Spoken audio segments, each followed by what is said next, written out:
Friday, baby. That's right. Got a lot of coffee in me already. How are you guys out there? Oh, man, I love doing this.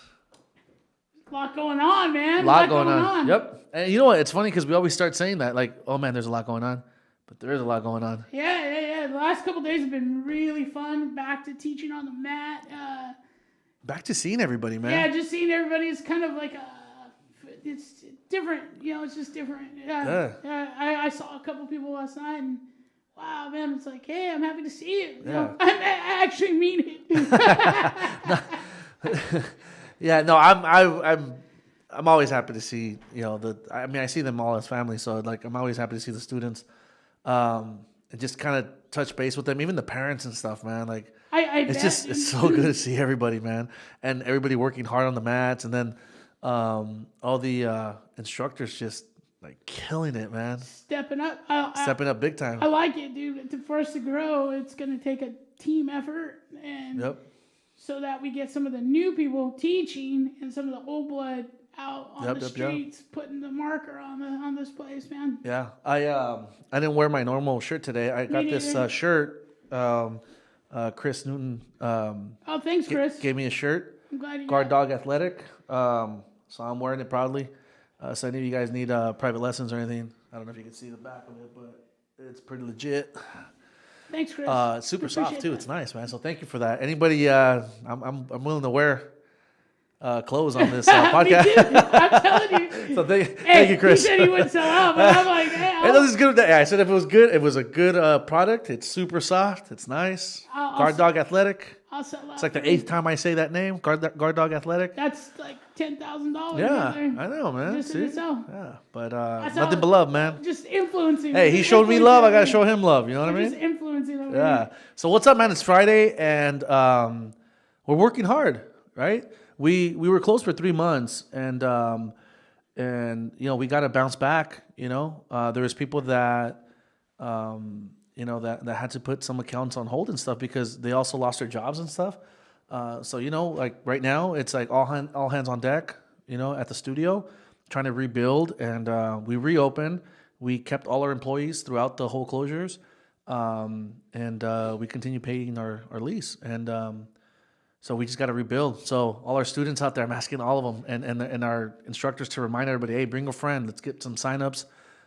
Because we want to be here for a long time. So we need to get back on the feet and build that foundation up again. Yep. That's one thing my dad always told me when he was running his business. You put out a good product, you do the right things, you can almost survive anything. Not always, but almost survive anything. Yeah. And, I truly believe that. I mean, you see how we built this place. Even through the closures, we were still doing stuff to this place because I really believe that we're going to be in the community for a long time, you know? Yeah, so do I, or else I wouldn't be. You wouldn't see my ugly mug here all the time. And I think I think that the overall consensus is the same. Like we got some like diehards, you know what I mean, that just keep on backing us up. So it just puts a bigger burden on us to create a better product every single time, you know. So from self-defense to the way the studio looks, the layout, the types of tools we have, the type of mats we have, the types of access and tools that we give our students and our instructors, you know, to teach great classes. You know, we're always trying to innovate and stay in the front line of that. You said it this morning, man. You need to get that digital thumbprint going, man. Yeah, man, our digital thumbprint, like it's something that I'm not good with. But I told you next week I'm gonna pretend like I'm not here, man. I just need to focus. And we have a website, but it's like a landing page, right? And it was all put on hold because of the COVID stuff. But now that people want to come back and work out and stuff, people are going to have a hard time finding us because we just have a landing page. It's surfcityselfdefense.com. But, you know, if you type in like Blackbelt Collective Krav Maga, you're not going to find much. I mean, we're on Yelp, Instagram, and Facebook. But as of like a real website or whatever, you know, some people a little bit more old school and they want to find a website or whatever. So we're going to focus all next week to have our digital footprint just like really ramped up and ready to go, man. So people can find us easily, and so that we can find some of the people that we lost, you know, that got just kind of lost out there after we made the move. Sure. And then for all the new people that maybe were going to a gym that didn't make it, unfortunately, and they need a new home. And we're here, man. We're here to provide a home. We have a 6,400 square foot facility ready to be used, man. I agree. Yeah, we got to get those things going, man. Absolutely, man. That's for sure. But it is a learning. I mean, I'm not gonna lie. It's like it's one of those things that it's not one of my like strengths. But just like with this, like I just need to put some time into it and some brain power, and then I'll get it done. You know what I mean? You know, I'm a firm believer with technology stuff. You figure it out. That's one of those things that you can play around with pretty good and figure it out, you know, and I think that's the case right here. It's like, just got to figure it out. You got to get help. Well, yeah, that, and we do have people that just where they at? are experts, you know what I mean? I'm calling you guys out. I'm gonna have to hit up as I'm doing all this next week. I'm gonna have to hit up, of course, AJ and a couple others, you know, regarding it. So just to get it all done. Let's go, man. But we're gonna get it done, you know. I really feel like having that website up, having a powerful website where we can stream live classes to the website as opposed to through Zoom is going to make a huge difference. I also think that making some connections with the community, like there's other schools that we have, you know, that we have love for and stuff that we can connect through the website.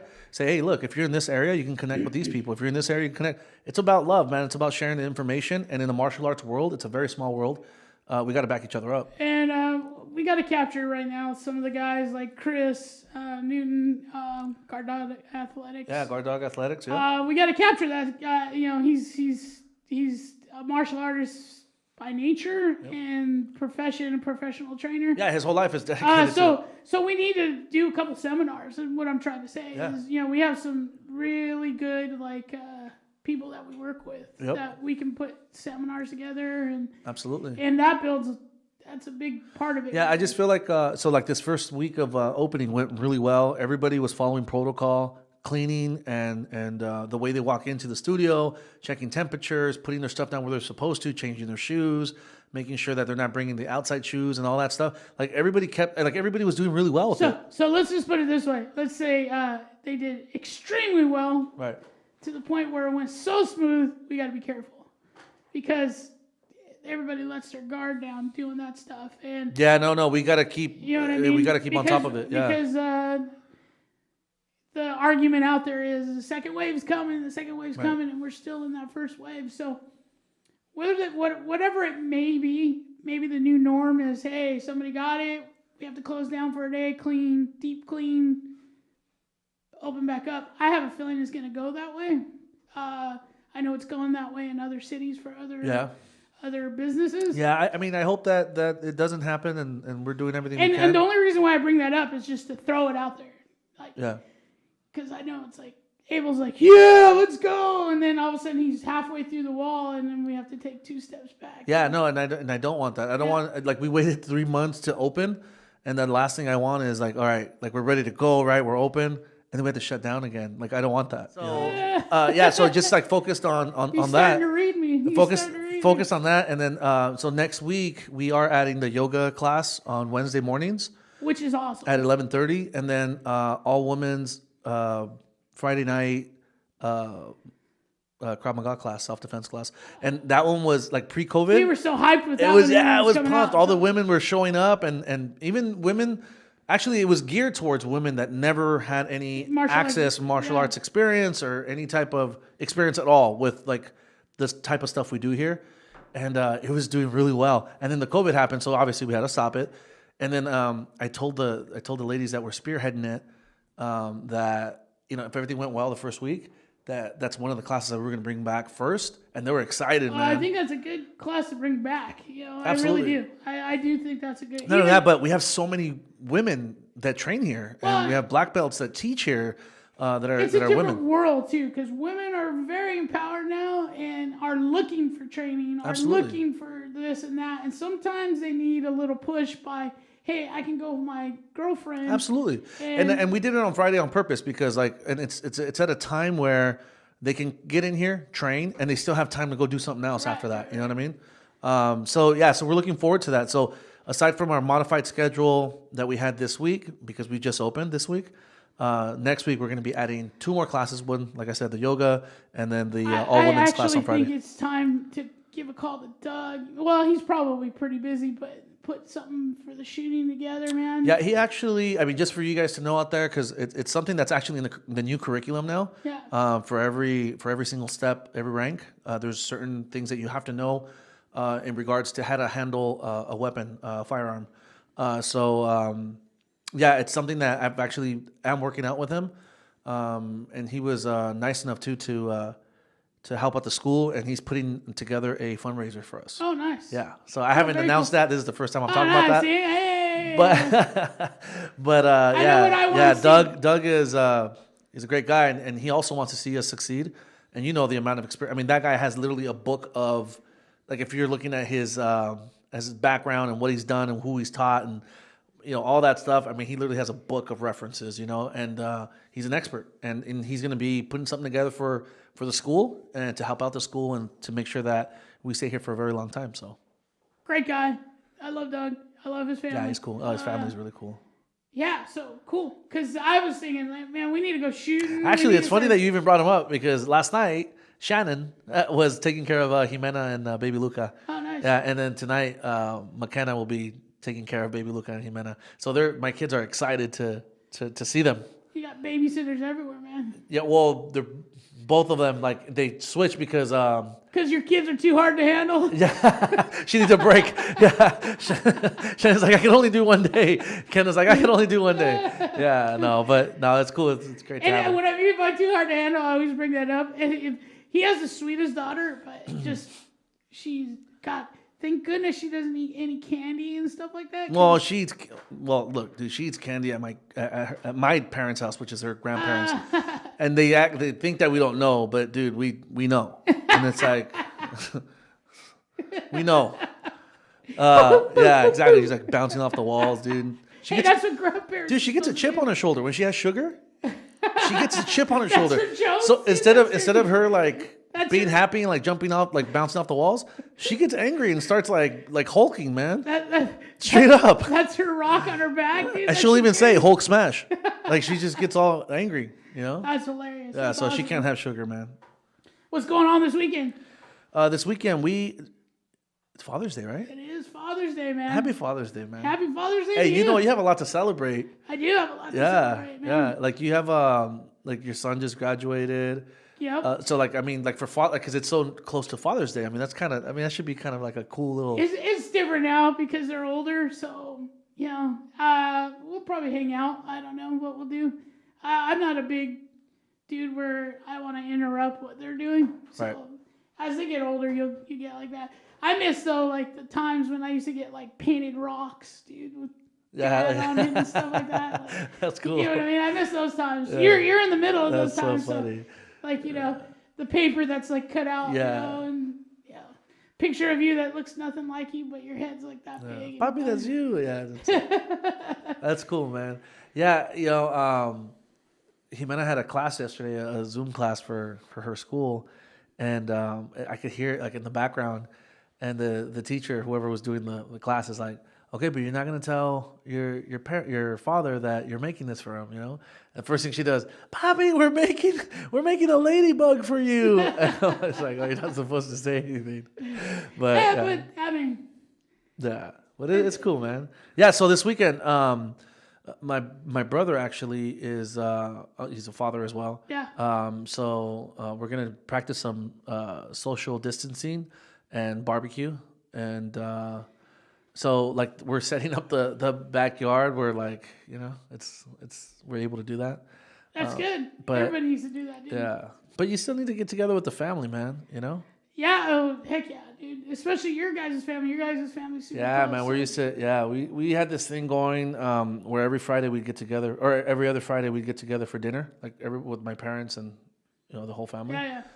And we had to stop that, and it starts changing, man. Like the dynamic of stuff, and it's not good, man. Like you got to figure out ways to still be smart and like keep your distance and all that stuff and be safe about that.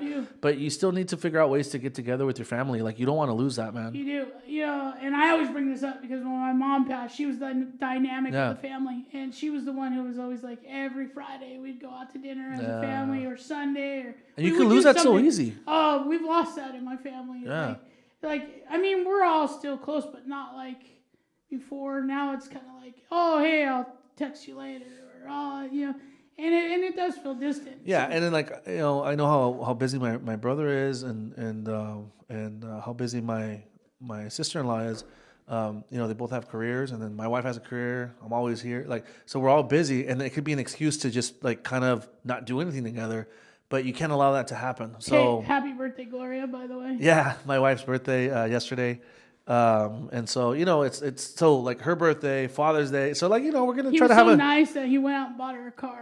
Yeah, I wish. Birthday. We're gonna go ahead and get together and just try to celebrate, cook some good food and stuff. Edit me out. cook some good food and get together and maybe jump in the pool. I don't know. I'm jealous. You got a pool, man. I want a pool so bad. Don't even start. I have a tiny house. I have a nice backyard, but a tiny house. You have a huge front yard, huge backyard, and a big house. So there's nothing for you to be jealous about. I want a pool. We'll get you one of those little kiddie pools. And you put a chair in there and just like kick back. With my kids all the time. Yeah. How's ghetto? Sprinklers. Put on the There's sprinklers and hang out. There's this place in because I like to go camping, right? There's this place in Big Sur. Oh, see, Big Sur would be awesome to go Dude, camping. it's awesome. So there's this on the coast, or are you in inland a little no, bit? it's like where all the cliffs are. It's like so this river, right? It's fresh water, and it dumps out into the ocean, which is kind of cool, man. Like and so this campsite where the river, I'm not gonna name it because I don't want anybody to go there. So this river runs through, right? And then the campsites are right along the river on both sides, and they have these wooden chairs, like really low chairs, in the river, like where the pebbles are and stuff. That's cool. Dude, it's so awesome. That's pretty cool. It is sick, man. So it's like you sit down, you can even fish from there, and you just so you see the super clear water. It's just beautiful, man. And that's then cool. you have this huge canopy, and it's just a magical place, man. I love Big Sur. It's a place that we go to at least once a year, just to kind of just let the stress of the city and the lights of the city and the noise of the city. Well, you don't have a camper, right? How do you you can't glamp? You're. Oh no, we camp. Like we camp for real camp. Oh, yeah, man. no, like we set up a tent and we camp. Dude, I'm the most street kid. Come on, man. I'm a street kid. I don't camp. I don't fish. I had invited some of the guys here, and they're I like, never got the "Oh, invite. like, is there a hotel nearby?" I'm like, "What are you talking about?" I never got the invite, dude. So I would definitely camp. I've been dying to camp. I've been dying to do that. My buddy, Cook, dude, he's the type of guy. And Ryan's probably the same way. Dude, Ryan goes out every weekend. Yeah. Dave's no exaggeration. Every single weekend Dave goes out. like this. Goes like, I need some alone time, dude. And he just like leaves. Boom, and he goes out and camps and fishes healthy, by dude. himself. Super healthy. You get that fresh air at night, man. At night, you look up to the sky. We forget how beautiful. So like stuff it like you look up to the sky and you're like, oh my god, I didn't even know that's there. That's there every single night. My dad, here's a good dad story for us for Father's Day. Yeah. So my dad was always Happy Father's Day to everybody out there. Yeah. So my dad was like, let's go camping. My mom was like, no, I don't want to go camping, man. So he goes, well, I know a quick campsite in Corona. Back in the day, Corona wasn't established like this when I was a little kid. And we'll put a tent. Me and Gary will sleep outside, and we had a van. Was it like Lake Paris or something? No, it was Featherly Campgrounds or something like that. Anyways, we had no clue how wild this place was. So we pull in and we get a thing, and we're camping. We're having fun. It was actually a really good time. But all of a sudden, me and my dad are asleep in the campground, and you hear this woman and guy like, I don't want my husband to find out. I don't want, you hear noises, adult noises. Yeah. And I was probably like 12. And I'm like, 2 a.m, I'm like, what are they doing? And I'm looking out there, and I got a show, dude. I got a real show. And, yeah. And my dad wakes up, and he's like, what are they doing? And so we're both looking at your dad. Yeah. Wait a minute. Your dad knew what they were doing. And he was like, yeah, trying to cover your and taking a peek, dude. So they were going at it our campground next door neighbor. And my mom's in the van, and if we would have had phones back then. Wait, so you guys had a tent? We had a tent and a van. Oh, but your mom didn't want to like camp outside. Yeah, she stayed in the van. Inside with my little brother at the time. Yeah. And I just hear my mom out of nowhere. What the? Yeah. You guys do it, and so they settled down. Well, obviously, They settled down. Right. Then all of a sudden it starts happening again, dude. Like at 4 a.m. And then out of nowhere we hear, oh my God, you're gonna hurt him. Oh. I guess the lady's husband found her and was chasing her naked and the guy naked with a bat through the campground. And we left our zipper undone. Whoa, dude. And the dude comes No way! Dude, in our campground, and he's butt naked, and we're both, me and my dad are like, what the hell is going on here? As a little kid, I'm like, seeing this lady run around and her boobs are coming out. I was like, oh my God. Dude. It's like a movie. I swear to God this happened. Anybody can, my mom's not around, but my So you never went camping again? Never went camping again, dude. That was my last. Like trauma. We were talking about trauma. That was my last. We literally said, like, since you're born, the first day, like, you take your breath, like, you went through some trauma already, right? Just being born. Dude, no wonder you've never been camping again. That's why that's the you last never time. told me that story. That's a true fact. So what happened? Did they get, like, arrested or anything, or what? Or... Yeah, we ended up calling my mom. But back then, you got to remember, there's no cell phones. Oh, you're right. Yeah. So this is all happening, so you got to go to the payphone or whatever. Yeah. So my mom got in the van and like, boom, left me and my dad. We're like, what? My dad's like, whoa, and the guy's swinging a bat at him and he's trying to get me out of there. Oh, it was crazy for like 15 minutes. And that dude, the husband or whatever, doesn't know if you guys are with them or what. Yeah, our campgrounds are pretty close. And he went into your tent, so he's probably thinking, these guys are all together. Yeah. So, dude, that was my extended. Sorry, I keep on messing with my... somebody messed with him. I know somebody touched him. But yeah, that's a true story, dude. It's my ADHD kicking in. I got a lot of true stories like that. A lot of little trauma stories. Dude, that is trauma. You need a hug, man? Dude, think about that. So you were how old?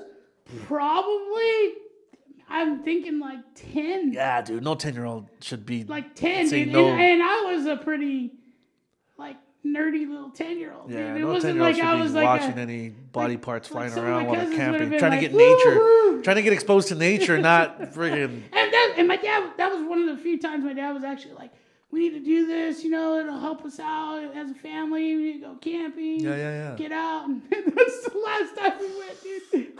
Dude, another good dad story. He was like, I've always wanted to go fishing. I'd bug him. He was like, sweet, let's go fishing. I went fishing, dude. And I was, again, probably like 9 or 10, dude. This is when my dad just said, I ain't even going to try anymore. We went. I didn't catch any fish, dude. We went just to a small lake somewhere up in Big Bear. And I was there, and I was having fun, though. We were hanging out. But he forgot to put sunscreen on me. Dude, by the end of the night, I was running 103 temperature. Oh, I had taken in so much sun. I was so sunburnt, dude. And I had to go into the hospital, dude. You went to the hospital? Yeah, they had to treat me for burns because I was so sunburned. You know, if that would have happened today, you wouldn't have gone back home. You would have been at a foster home, dude. Oh, my God. Carrie. Another true story, dude. That's the last time I went fishing. Hey, and Dave Cook wants to take you fishing. Have you told him the story? I haven't told him that story yet. I just remember it now because I was trying to remember good dad stories. Yeah, dude. Another good dad story I have, dude. I'm going to waste them all today, dude. That's okay. Because I got some really good stories. Me and my dad are That first one was pretty hard to beat, but yeah. So here's a better one, dude. We're out and about. We're moving. And back in the day, you go to the grocery store, pick up boxes so you can move. My dad's like, we need to be out of the house, by the way. We need to go find some boxes. So I went with him. He had a great truck, Chevy S10, lowered. It's a cool truck. Love that truck. I'd probably a truck I'd get if I won the lotto. I'd probably go try to recreate that truck right there. But I was sitting in the front seat with him. And, as a little kid, he gets out of the car. He goes, stay here. Don't, just hang out. Don't touch anything. So I jump in his seat and I act like I'm driving, And it wasn't a stick. It was the column shifter. And I hit it. And I hit it into drive. We were far enough to where it was just like slow motion. And I was like... So the truck was on? Yeah, truck was on, dude. He left me in the truck. And I was like, Dad, Dad, Dad. And he's running, and he can't stop it. As he gets in, he tries to hit the brakes and misses the brake pedal and hits the gas, dude. and I flew through and hit a wall, dude. Boom. You totaled his truck? No. We didn't total it, but the front end was jacked up, dude. Dude, you like practically lived in the movie. Like your childhood was a movie. That was me when I was a kid. I had all kinds of like, whoa. he bought me a motorcycle one time. True story. He's like, we're gonna go riding, because my cousins are hardcore riders. They all race. They're hardcore riders.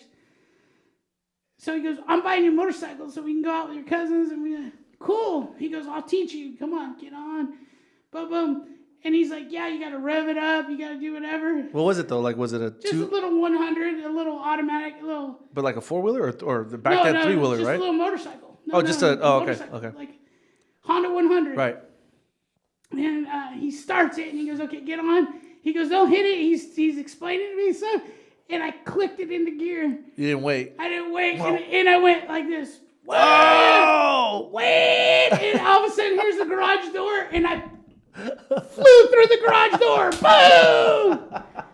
That was the last time I rode motorcycles right there, like dirt bikes. Yeah, man. You know what? You were definitely checking stuff off real quick in the beginning of your life there, man. I got thousands. We were talking about bucket lists. You were obviously going through them pretty quick. Like, Yeah, these are true stories. Me and my dad share a single brain, dude. When we were hanging out together when I was a kid, like crazy stuff like that. I told you he used to take me to the bar and hang out. Yeah, so how I mentioned Big Sur earlier, like San Luis Obispo area. Dude, I'm all worked up. I'm so crazy. Santa Ynez, like that whole area, Solvang. Yeah. Like my dad used to take us out there. Actually, he took us one specific time. Like I have a vivid memory of it, and we went up to Solvang and actually San Luis Obispo, and we had a great time. We stopped by at the the missions. Oh yeah, yeah. And cool. so you're a kid, and you're like, you're like, oh man, this is so cool. So we get off and walk around, and it was just cool being with the family and walking around and hanging out, and then just going on that road trip. On the way back, my brother and I were telling my dad, oh, we want to camp because you see the campsites like on the side of the 101 because we took the long route so we could have the scenic route, and that was the first time we went camping, and my dad's like, well, we don't have a tent. He's like, but don't worry. And my mom's like, no, we're not gonna, no, my mom did not want to camp, she wanted to get back home. She knew. And my dad's like, no, we're pushing it. We're doing this, So we pull over to a campsite, and at that time my dad was driving like a sedan, like a 4-door sedan, like old school.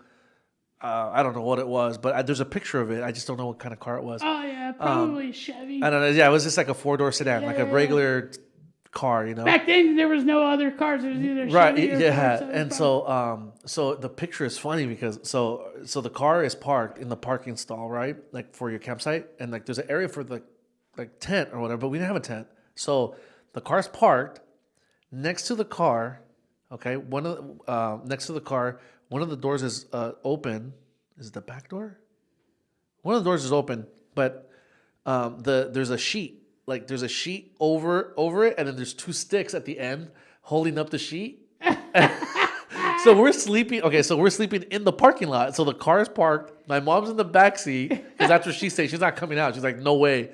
And then my brother, my dad, and I are in the floor next to the car, just with the sheet over, like if it was our tent, and that's where we slept that night. And you can see us, like you look at the picture, you're like, dude, what are these guys doing, man? Like somebody would call the cops on us today, but like we're all happy, and it's just like we're camping out. Different times. Yeah, man. we're like camping out next to the car. You know what I mean?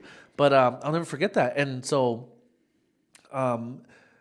every year now, I take my kids. Like we go up to Solvang, we go up to San Luis Obispo, to Santa Ynez, we go to Paso Robles, and we do the same thing. Like we go camp out.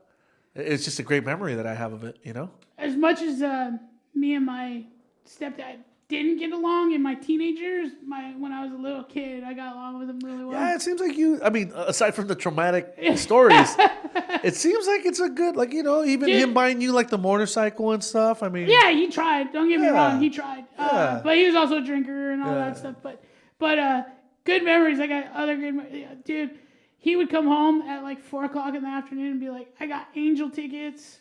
Let's go. I'd be like, oh, okay, I don't really want to go. We had great seats all the time. He always worked, he could wheel and deal seats, dude. And he goes, let's go, we'll go on the motorcycle. I never did that, you know. Get on the motorcycle, park like right his like hog? Yeah, parked right at the front door, got in, and then we were able to stay the whole game. That's gotta be fun, man. And then come riding out. Dude, that was so much fun. That was like good memories I have right there. Yeah, that was fun. Going to games and him just pulling up through traffic. Hey, dude, we gotta get some hogs. Dude, I'm afraid, dude. I like I said, I'm not. It just sounds so awesome, you know. I love motorcycles. I I wouldn't for all the reasons I said before. I love motorcycles, dude. Yeah, but I am not the most like. Yeah, no, I'll crash it, dude. I love. I don't like the speed bikes. I like the like a hog. You know what I mean? And even like when I'm driving, I drive a big vehicle. I always move out of the way. It's like, come on, man, go ahead, freedom. Dude, I see them pass by, and I'm just like, freedom. My cousin Greg, but I can't do it myself. Was a big BMX rider, dude. He was, you know, he rode forever, dude, and was great at it. My cousin Casey rode forever, was great at it. Everybody was kind of athletic that way. Where as I gotten older, I'm athletic, but not like where I was good at anything. Thus, the small man mentality, like, you know. But yeah, riding bikes, dude, I had more bike accidents or motorcycle accidents, and before I was even 15, and I was just like, they had to come find me one time. We were out motorcycle riding. They had to come find me. We were in some weird trail, and everybody hit. But like dirt bike? Dirt biking, and I hit this embankment. Everybody was hitting this embankment fast and going. I was the type of kid who was like, oh no, that's too high. So I slowed down, dude. No. I slowed down, but even I know that you don't slow down. What I didn't realize is I didn't slow down and just like gun it and get out of it and bail out of it. I slowed down, and so my trajectile changed, and I went right up and over, and they could never find me because I'm on the other side of the berm. Dude. And I was laying there, and I was stuck to barbed wire. They had to come pull me out. What do you mean you were stuck to barbed wire? Who put what? There was barbed wire back there. I don't know. It was like a weird little ranch or something we were on, and I was just like stuck to it, like Velcro, dude. Like. And what happened? They were like, Gary, looking for me for like 40, 50 minutes. They were like getting really. Did you think you were gonna die, dude? Yeah, dude. As a little kid, Did you know it was a barbed wire? Well, every time I tried to get out, it was like catching more. And it would cut and hurt, and I would just be. So I just stood still. You know, as a little kid, you're just like, I ain't going anywhere. Man, I want to give you a hug, man. And this is the type of shit that happened to me all the time. My God, barbed wire. Dude, I was accident prone. I was like. Wait, so hold on. So how did they pull you out? My uncle had to get in, and they had cut some stuff, and then they took my shirt off and tried to like pull me out. I still got good little cuts from it and everything. It was crazy, dude. I had a crazy childhood. Were you able to pull out your bike? Yeah, my dad was more pissed about the bike than your body getting cut up. That's funny. And then he just yelled at me for not making the turn like I should have. Yeah, but you're a kid, man. That's my life, dude, right there. Sums me up right there. Yeah, I was pretty accident prone as a kid. And it wasn't because most kids see something and they're like, oh, let's go for it. I see it and I like calculate it out. You know how you say like how Jimena has like a ton of energy or whatever? Well, that's how I was when I was a kid. And my godfather, my Nino Jose, he had a nickname for me. And it was the piggy bank. In Spanish, it's la alcancía. Because I had a bunch of cuts on my head, like from banging my head on stuff, and I'd go get stitches, you know, because I'm always running around, climbing something, jumping, or running through the house, running outside and patio, whatever. everywhere I go, I break my head. I literally break my head open. So I have so many scars on my head that he calls me the piggy bank. But yeah, I mean, but you were probably were able to go and pick something up because of that. For me, it always took me time because I always try to go. Oh yeah, no, we were always like in sports and we were always like doing stuff. Well, I was into sports too, but even like back then, it was like my thoughts were like, how do I avoid getting hurt instead of just going for it. Just going for it. And I ended up getting... I didn't think about how, like, I don't want to get hurt. It was just like, boom, go. And I ended up getting hurt more than anything. You know what I mean? So and I see that at Jimena. I'm like, man, dude, she's got to But that's a good trait. She's like doing like flips and like, we call them maromas, and stuff. And I'm like, dude, careful with your neck. Like, chill. But I also don't want to... I don't want to teach her fear either. No. She's got to kind of learn from her fears. Yeah. You know, I like the fearlessness. I just, as a dad, I'm like, oh, chill out, dude. Like, no, don't do that. Don't say that. Shane kind of has my tendencies when I was growing up, but I was a little more athletic. Shane's like, I can't do that. I'll get hurt. And I've seen him I've seen him like, I took him driving. One day. He'll probably kill me for this, but I took him driving. And, he's not even listening. What are you talking about? We got 5 listeners. My mom, Jimena, me, baby Luca, and you. Actually, Gloria, too. 6. So this is just like 2 years ago. And I'm driving. I'm like, hey, okay, we're going to go to school parking lot. Nobody's there. Let's go. I won't get mad. I promise. And the first thing, he's like in the car, and he's like, he's driving, and I'm like, okay, slow down. That's your brake. This is teaching. He was doing pretty good, but it's that moment where you can't find the brake. Oh man! And he gunned it, and I was like, you need to turn. You need to turn. You need to turn. You need to turn. And I'm like reaching over, and I put my foot. I had to like slam on the brakes, and he's like, I don't want to. You don't want to do it no more. Is he driving now? No, man. If that kid could, he'd never drive, dude. But things are changing, man. Kids are like that, right? Yeah, I've been hearing that a lot lately. Yeah. Because, around this time, especially because we were around a lot of teens and kids and stuff, like, I don't hear anybody saying, like, I want to go drive. Dude, I was, like, 14, and I was already messing around with the car, going back and forth in the driveway. You know what I mean? I was 12 when my mom would say, go to warm up the car and just back it up. Yeah, but you don't hear that anymore. Yeah. Like really, like just. I was 14 and I was stealing my dad's work truck to go get chicks. Dude, I was learning how to drive a stick shift. That's the first car I learned to drive was stick shift. So, because you learn how to drive stick shift, you could drive any car. I was 14. There was a naughty girl at school, and she was like, "Come pick me up." I was like, Oh, that's like, you didn't even know how to drive, but you're gonna get there. Yeah, no, I remember that, and like I now I don't. Like the youngsters, they don't want to drive. And you know what? That's fine. More power to them. Public transportation, riding the train. But you need it here in Southern California. We're so like sprawled. If you live in Southern California, unless you live like in San Diego or if you live like in downtown LA. But even then, what's really cool is when Shane is still looking to get into film. He's looking at schools that he. Dude, you got to get him into Chapman. To take the train, he would. That's his school he wants to go into. Who knows if he'll get in? But it's a tough school to get into, man. They liked his work. He's got a little bit of a learning disability, so his grades weren't up to their snuff, So he likes Chapman a lot, though. I like Chapman a lot. Yeah, that campus is sick, man.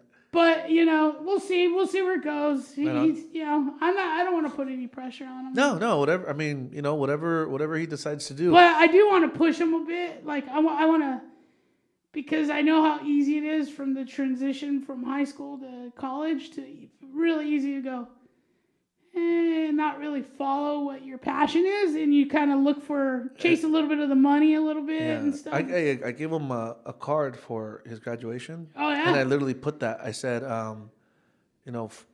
do what you love, and your parents will always be proud of you, because it's automatic. If you're doing what you love, you're going to excel at it, and your parents are going to be absolutely proud of you for doing that. And I meant it with all my heart, because it took me a little while. Like the business I was in before, I loved because I got to work with my dad every single day. Like you can't you can't buy that. Like that's something that I did. That's mine. Nobody could take away. But when I went on my own, as an entrepreneur, like I chose something that I love. Yeah. And I can't tell you, like, even through like hard times, because when you're an entrepreneur, you're gonna have hard times. It's not all, grass is greener. It's like you have to hustle, man. It's hustle. And if you don't hustle, guess what? It's your fault, Yeah. But you find something you love and you just put in the work, because it's a natural energy. Like, you love doing it, so you get energy because you're doing it. You're happy because you're doing it, and everybody around you that loves you is happy because they see that you're happy. You know what I mean? So what I told him was, find something you love, do it, and your parents will always be proud of you. And I really meant that. Yeah, and I mean, as dads, that's what you want, right? Yeah, you man. just want them to be happy. Kids to be happy. You just want them to be happy. That's it. Especially as they get older, Yeah. I saw my oldest son go through a lot when he was trying to get in and play big time football with other big schools and stuff. I saw a lot of just colleges don't treat kids well, athletic kids especially, as much as they say they do. Once you're in, then they treat you really well, but the progression to get in, they treat you like meat, man. And I saw that, and it kind of led him away from what he loved doing. Oh, man. You know what I mean? Yeah. Because he wanted to coach, he wanted to do all that. You know what it is sometimes too, is that, like, maybe as parents we put too much emphasis on, like, oh, what are you going to do when you grow up, as opposed to just like cultivating, you know what I mean? Like, instead of having that perception of, like, I mean, think about it. Like, okay, you meet someone, right? Before COVID, when we shook hands, you shake somebody's hand and you say, oh, my name is so-and-so. What do you do? Like, it's so instilled in us. Like, what do you do? Like, it's like a status thing almost, as opposed to saying, like, I don't know, like, just as opposed to being more concerned with, like, are you happy? Like, this is your life. Are you happy in life? You know what I mean? And it's taken me a long time. I've told you. Like, I figured that out. But I know that there's people out there that it's taken me a long time. When I was growing up, and we talked about this before on here, my parents were more like, you're going to work. You're not the sharpest tool in the tool chest, You're going to work because that's what you're going to do, I mean, you're going to make a living and have the dream, probably buy a house, get married, what I did. And was it what I really wanted to do? No, I love being a dad. I think I was meant to be a dad and a husband. And I mean, I do like that. But I think not finishing my education, not doing the things that I wanted to do while I was doing that, there's kind of where lies the problem with me. Is I saw opportunity when I was younger to make quick money, labor. Yeah. But then when you get a certain age and after you've gone through some stuff, it's like your body won't let you do that, like labor anymore. But see, but because of that, I think that's why it's so important, like, us as fathers, because the moms do their thing. Like, the mom, they do, especially like your wife, my wife, they do their thing, and they have a lot of influence on the kids. But as fathers, like, I think that we should help them feel comfortable in their own skin and with their own intelligence and their shortcomings. Like, you should just embrace it all and just be like, this is who I am. And if we back that up and and if they know that that's okay, like, to be themselves, like, they usually find their way and find something they love. To my older boy, because I was a different kind of dad with my older boy than my younger. My older one, they got 8 years apart. So I was a teenager, basically, with a young child. So I was more buddy, but I was hard on him. Like, no, you need to do this. You need to do that. You need to do that. Instead of letting him kind of figure out his passions. And with Shane, I just was like, hey, when you need help, let me know. I'll put my 2 cents in and give you my opinion, but you got to figure it out. 2 different kids, 2 different ways. Different ways of doing things. Bringing up. And it's just because as you get older, you kind of go, oh, I get it. I just want you to be happy. You know what I mean? I get it, And when you're younger and you're closer to that, it's like you start realizing why your parents, like, told you no and this and that. And it's like, so when you're younger, you get that right away. And you're a young man trying to be a dad. It's like, well, I don't really want to say no to him, but I'm a dad now, so no. You know what I mean? It's like, and so you kind of live in that, like, environment right there. But being a dad's great. You ever want more kids?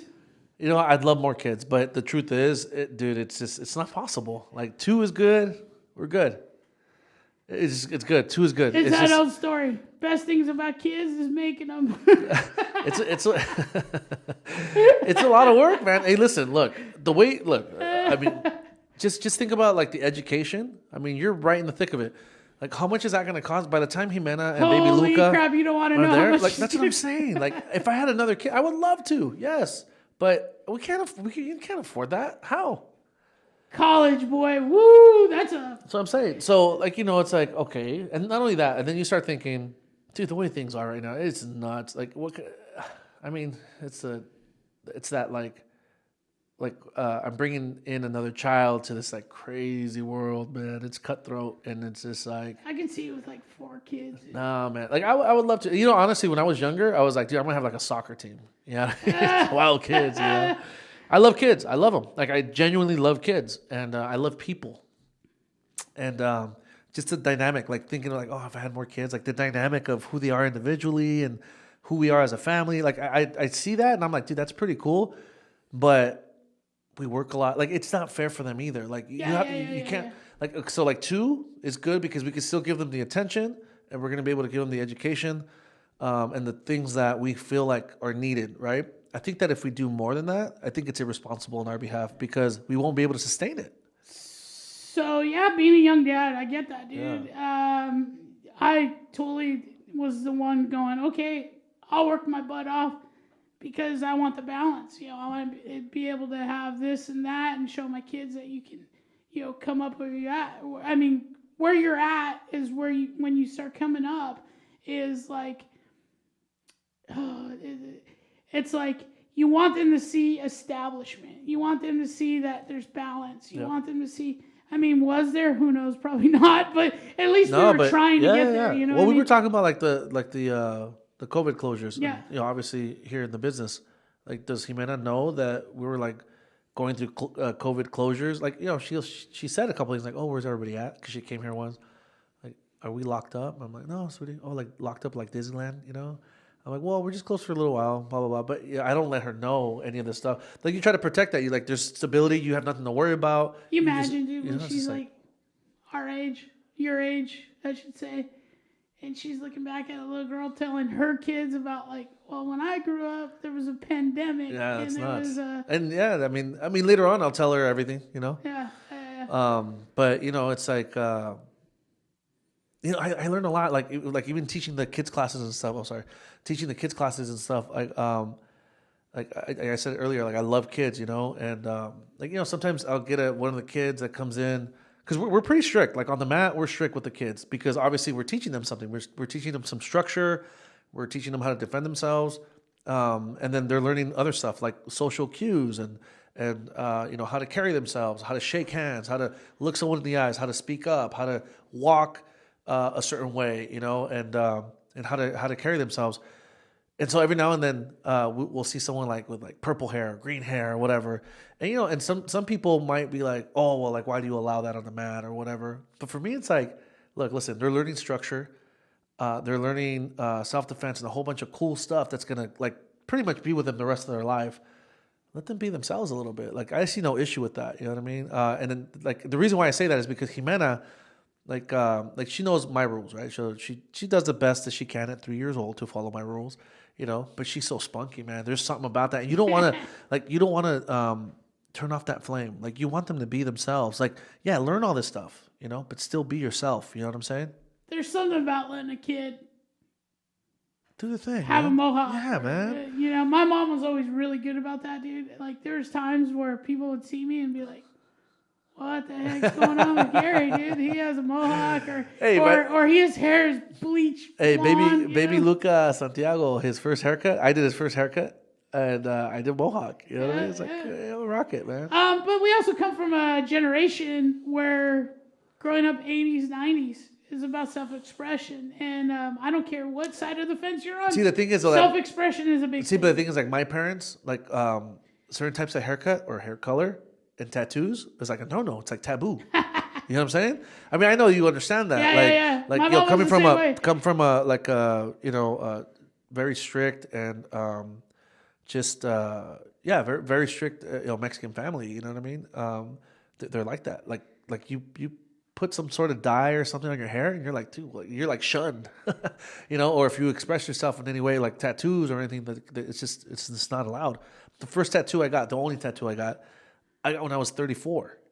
I never seen this. We talked about it a long time ago. Don't act. 34, and I gotta see you're this ridiculous. And that's for a reason. Like, I was 34, a full grown man. That was the year, actually a month before I got married, and I waited that long to get a tattoo because it was just taboo at our house. So, like, with the kids here, like, taking it back to like how we teach here and stuff. Like, we allow them to express themselves. Yeah, we do teach them the structure. We teach them self-defense, and they're going to learn a whole bunch of stuff that's going to be beneficial for them. But yeah, you have to let them be themselves. You know what I mean? And find their own way. You just guide it. Let them be themselves, but just guide it. You know what I mean? I mean, there's difference if they're getting in trouble. There's difference. People think, oh, I'm going to teach my kid how to avoid it. You can't really teach it. You can teach guidance on, like, hey, that feeling you get when you're around people and you're like, this isn't going how it should be? That usually means you got to walk away and do something else, You teach them that stuff. You don't teach them, like, no. As soon as you say no. Like, yeah, right. Boom, man. It gets worse. Yeah. No, man. I mean, you gotta be there and guide, not force. I mean, that's all you can do. Especially hair. It's not a big deal. It'll grow back. That's how I always tell my kids. My kids are ultra conservative compared to me. Like, I was like... And you know what? I have noticed that. Especially Shane. Yeah. My kids are ultra conservative compared to me. That's a good thing. I mean, whatever. To each their own. Shane is like super professional. Dude, my sense of humor, he's got to edit me every once in a while. When I'm at home... By the way, I haven't edited like his F-bombs because he's done it a lot less. And so, like, every now... I also want him to be himself. I mean, and like... like every now and then you'll say something else or whatever. But I feel like I'm walking into Abel censorship when I go home. Wow. So it's like... Oh, you censor it at home? Yeah. It's like, Dad, you need to shut up. You're just so loud and annoying. You need to... you say the rudest things. You're like... but you know how I am. I got that little rebel in me. So I just get worse. So you ramp it up. Yeah, I just get worse. Yeah. And it just like when I used to tell you... when you hit remember the old when we did over there, and then you would do it more, and I'm just like, I'm not gonna say anything because he's gonna make it worse. I usually can figure out, oh damn, I'm being annoying or whatever. But when somebody tells me, then I'm like, oh, there it is. Yep, there it is. That's funny. It was Shane. He's so conservative compared to me, but he's also got a hilarious sense of humor that just blows my mind sometimes. So here's the thing, like, I was just thinking about like the relationship I have with my kids, right? So 1-year-old, and then I have a 3-year-old. The 1-year-old baby Luca, he's so chill. I literally have a yin and a yang. Yeah. Okay. Baby Luca's like super mellow. Like the sky could be falling, and he's just like, Daddy, I'm chill. Yeah, it's fun to watch. And he's super chill, and then just kind of walks around and eats all day. Yeah. And then Jimena's on the other side of that. It's like the sky's falling every second. She's like not scared of it. She's like trying to hold it up and trying to she's just. It's insane. Like she requires a lot of attention. That's one of those ones though where you don't want to like conform that. You want that to self-expression. Yes. Well, and then that's what I was getting at. Like she is too much like me. Yeah.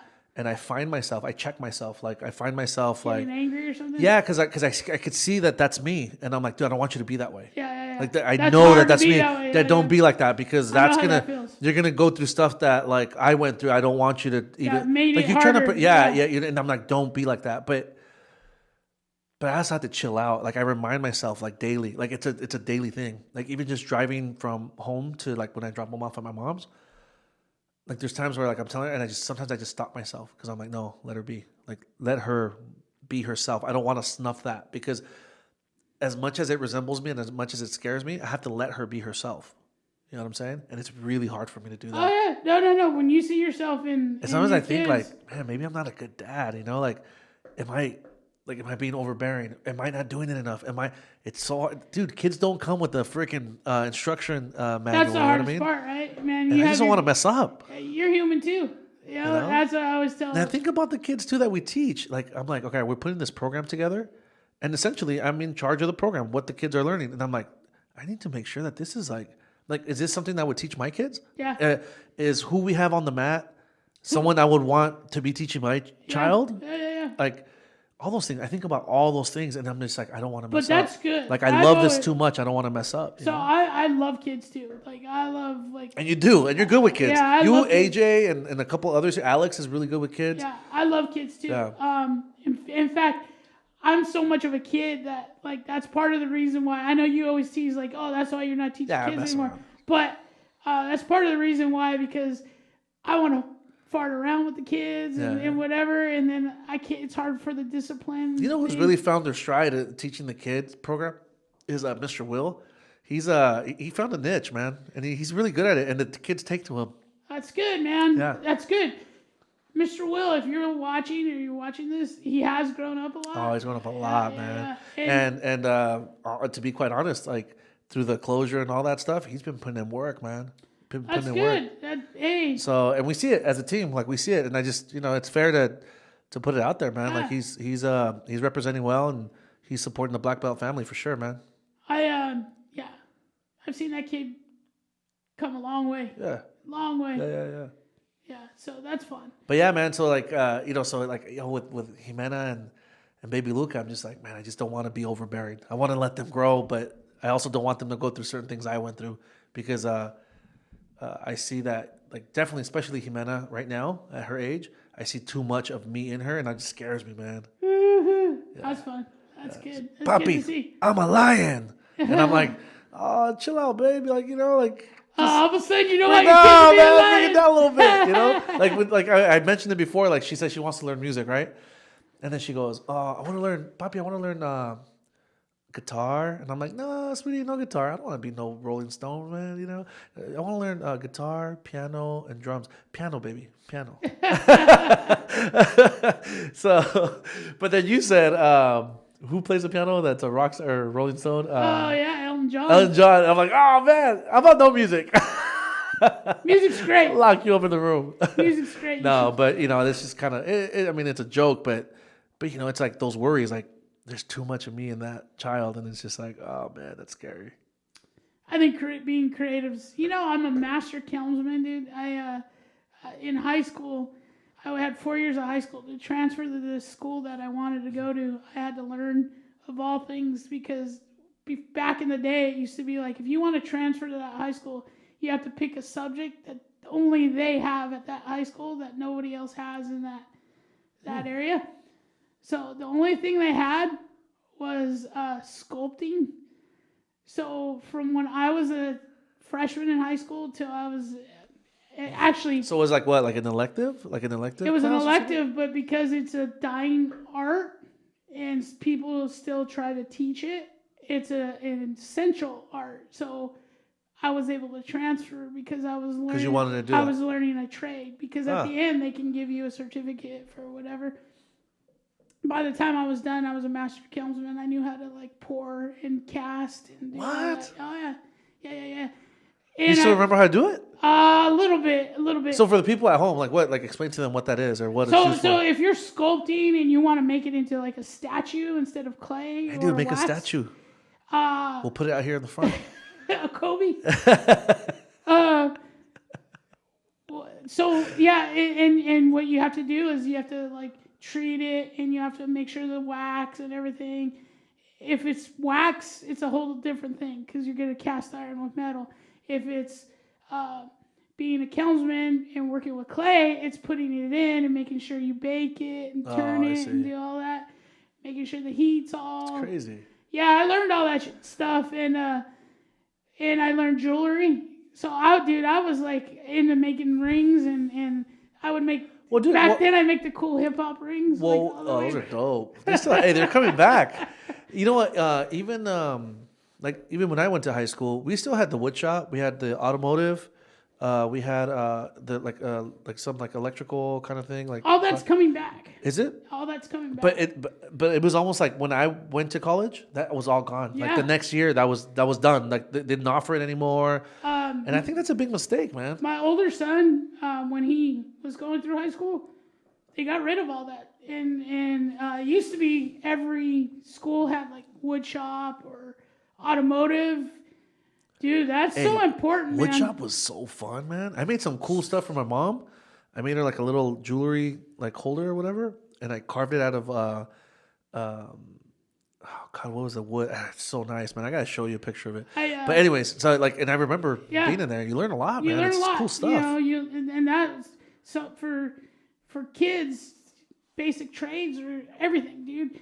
And auto repair, that's huge, dude. They never offered that when my older. And here's what's crazy: some of those people that just went and did like a short term, kind of like a where you get licensed for like automotive or whatever. Like they're making great livings, man, because they don't have this like huge debt. So I'm all about the trades. If you're a kid who just lost and whatever, maybe it's not always going to be for you, but needs to find a path. The trades are a great path. Yeah, because look, you could start off like a trade school, right? Yeah. And then if you decide to, because you can start working, you go to a trade school, you start working, or go back to school. You start making real good money. Yeah. And then you're like, well, you know what? I want to take what I'm doing now to the next level. You can go back to school. Yeah. No big deal. No time lost, and you still made some money.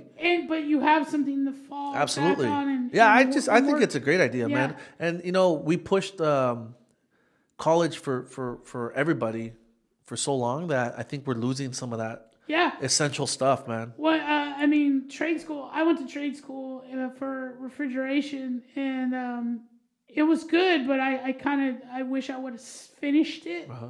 Again, I started it and I didn't finish it because I got opportunities just being in trade school to make more money, and then I was like, well, why do I need to do that instead of sticking with it and making more money on top of what I was already. See, and that's the thing too. Like here at we were talking about the martial arts program for the kids, the self-defense program, kids and teens. That's it. Like you start something and you finish it, right? So when they sign up, we ask them to be in the program for a minimum of 6 months, and it's a commitment that the instructor makes to the parent and to the kid. The kid or the teen makes a commitment to show up. And when they show up, that they do their best. That's their only commitment that they have to make. The parent makes a commitment to both the instructor and the kid, saying, I will bring them every time they have to be here. So that's a commitment from 3 people, right? That's a trifecta right there. And if everybody's committed, that child should have no issues going from 1 month to 6 months and start something and finish something. And they get that example of starting something and finishing something, right? And then it becomes a habit. And guess what? Most of the time, they stay way longer than the 6 months. But that's definitely something you got to teach, dude. Yeah. that's something I didn't learn it until I was way older, to be honest. I'm not going to pretend like I did that all my life. I got to be honest with you. I'm just learning it now. And it's part of Krav Maga. Yeah. And part of the martial arts. Dude, Krav Maga has changed me so much, man. This is the only thing that I've ever really, stuck to, for any amount of time. Because I love it, dude. It's I love the process. I love to test. Right. I love to give a test. I love every aspect of it. There's stuff that I'm not good at, but I know, hey, I still love it and I want to learn it. I'm going to figure it out. But yeah, it was one of the things where I was like, dude, I finished it. But then you realize it's not really finishing it. It's you stayed for a point that you got to A to B, but there's more than A to B. That's what it makes you go, oh, this is a life learning thing. And then so you start doing it for your classes, right? So you train for this amount of time, you get to test, so you follow through with it, and then you start at okay, I did it on the mat. Now let's try to do it with something in my personal life. Let's start doing it with something in my job, at workplace. Let's try doing it somewhere else off the mat, and then you see your life changing, dude. Then you're I'm starting and finishing things, and then all of a sudden you're becoming this different person. Dude, so what's funny is I was in my garage the other day, I was working out, and I go through my boxes when I do, and I found all my punch cards from our last... oh, yeah. So I have all my blue belt punch cards. So back in the day, we didn't have a program like we do here where you just it's all digital. We actually had cards. Yeah. And it would have the day. Yeah, you got to get it stamped. Yeah. And then would keep track of your attendance and how many classes you've done and your rank and all that stuff. I had my blue belt one. That's kind of cool that you found that. And I have all of them somewhere, but for some reason I found my blue belt one. Oh, I know what it was. And this is a story. It probably jumping off topic. Whatever. But this story, right? So this card was full, and I was going on the mat, and Bo was like, I got to use the bathroom. You know, I'm notorious. I always got to use the bathroom, dude. And I have my card, and he pees like every 5 minutes. I tell Bo I got to use the bathroom. He's like, go, you know, and he was getting mad because I was probably smarting off. Every 5 minutes. I was probably smarting off. He was trying to start the class, and so I'm going in there, and I'm peeing, and I set my card down, and my card goes floop right into. No way. That's gross. And you still have that one? I still have that That's one. so gross, man. Why I have it because of the story, dude. So I come out, and I'm like, I pick it out, dude. I'm like, so for those of you that don't know, it's a very valuable card because without that card, it's like literally all the blood, sweat, and tears you put. It's a representation of how many classes you have and all that. And if you don't have enough classes, you can't move forward. I have it, and I'm like, I picked it out. That's right? so gross, dude. I can't. I washed my hands, I did all that, but I picked it out, and I'm like, I gotta go tell Allison so I can get a new card. And class, he's waiting for me, holding class. But you got this whole issue going on. Yeah, and so I come out, and he goes, you need to get your butt out here. We're waiting for you, you know. And I'm like, well, I got an issue. I have to talk to Allison. And I didn't want to say anything. That I dropped my freaking card in piss. Toilet? That's just, I didn't want to say anything. Yeah. I was trying to be like, hey, Allison, discreet? check it out. Yeah. I'm going to throw it away so you can get your stamps. get my stamps, you know, so I'm not getting screwed out of it. Because somehow I always get screwed out of all that. Well, you actually screwed yourself because you're the one that dropped that. No, I did not. So listen. So he kept freaking going after me. You dropped the card in the toilet. So you know what I did? I said, you're right. I need to get back on the mat. And so then you know how he comes in? You did not put that card back in. You're disgusting. Do not say that. And he starts coming up. Oh, yeah. His card. And I handed him a silk card. And he grabbed it and he's like, why is it all wet? I said, you don't want to know. And he threw it at me and he's like, go take care of what you need to take care of. That's disgusting. I can't believe you. You're so wrong. So I had to make a so point, those man. cards, we would have to, so we'd line up before we bowed in. You'd have to give the card to your instructor because the instructor would look, you know, and kind of, where you're at, kind of get an idea of how many classes you have and stuff. So this guy's handing his pee-filled card. That's disgusting. They ought to kicked you in the nuts, man. You deserve to get kicked in the nuts for that one. Hey, he kept calling me back on the mat, man. I was trying to be discreet about it. Oh, man. And you know me, I don't have any shame. Hey, man. And everybody was dying. Did everybody know after? What happened? I told him. I was like, yeah, I dropped it in the toilet, dude. That is so wrong, dude. Oh. And he goes, don't do that again. I don't need to know. I was like, you were persistent on getting me out on the mat right now. I told you my card had a problem. I needed to. He's like, yeah, I'll never do that again. See, now we have a program. You just you're good. Nobody will ever drop another card in the toilet and turn it in. Dude, if something goes wrong. Here's what's really wrong about that you still have that card, though. That is disgusting. I needed to keep it, dude, because I was like, yeah, I need to keep this. That's wrong, dude. It's in my garage. I picked it up. And that's the only one you have. That's funny. That's funny, man. That's some good stories at the martial arts studio. I got good stories lot, dude. over there, man. You're learning a lot. You learn a lot here. What else we got? Your dad ever whooped that ass. I'm gonna have to edit this out. Your dad ever whooped that ass. That's funny. Did he? Did your dad ever decide he needed to give you a little friggin' toss? So when we were growing up, that was still pretty much okay to do. Get a little spanking or belt, right? The belt. I think I got hit twice. Really? Yeah, but there were one of one of them was my brother and I were being stupid, man. So it was getting late, and we're both in the living room watching TV, and my mom says, "All right, it's time for you guys to go to sleep. You guys go shower and then go to sleep." And then my brother and I both look at each other, and then we look at the restroom and there's nobody there. We had one restroom. And so I get up and run to be the first to get in the shower, right? But there was no reason to do it. We were just being stupid. So my brother gets up too and he runs to the shower. So right now we're pulling on each other. We're at the door, and like I'm like holding you're on, just being like like- whoever gets there first is gonna get the shower. You know what I Yeah. mean? So we're pulling and stuff, and then I can hear my dad and my mom saying, "Hey, don't play around in the restroom. You know, like you're gonna fall, you hit yourself or whatever. You know." And we were just laughing and like pulling on each other's shirts and hair and stuff. It's like just whoever's trying to make it to the. And so we're taking off our clothes as we're doing this because we're like, if I take off my clothes first, I'm gonna jump in the shower first, right? Or whoever steps inside first gets the shower. So he's like, we're laughing. I'm like taking off my shorts, taking off my shirt, and he's doing the same thing. So like we're doing that, and then my mom goes, Abel, calls my dad, like they're not listening or whatever. And then and we're listening to that happening, but we're like laughing, right?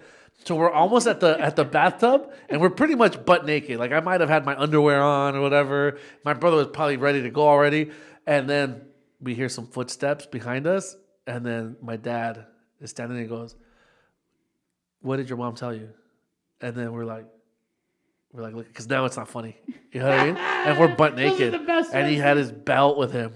So he just whips us with the belt, and we're butt naked, dude. And we're like laughing and crying at the same time. We're laughing because it was one of those laugh cry kind of situations. Yeah. We're crying obviously because we're getting hit, but we're laughing because we're like, dude, we're butt naked and we're fighting for no reason. I'll never forget that though, man. I have great stories. About That was one time I got hit. Yeah. That's it. No, the other one was. I'll save for later. The other one was a serious one, and I deserved it. My dad was never the disciplinarian. He was always the pushover.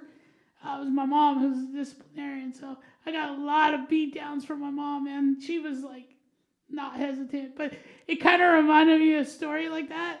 We're driving down the street. It started off funny, and it sucked because we got hit. But me and my brother were bickering. And we're 8 years apart. I'm older, you know, so I should be the one like chill out. And we're bickering, and I'm telling him whatever. And my mom just cold slaps me across the face. And I'm like, oh, man. And my brother's cracking up in the back. Dude. Cracking up. And my mom's driving. She's driving. Wait, how did she hit you? She was driving. I don't know. It's like mom like, special powers. What? Yeah. But then all of a sudden she's like, Corey, you need to...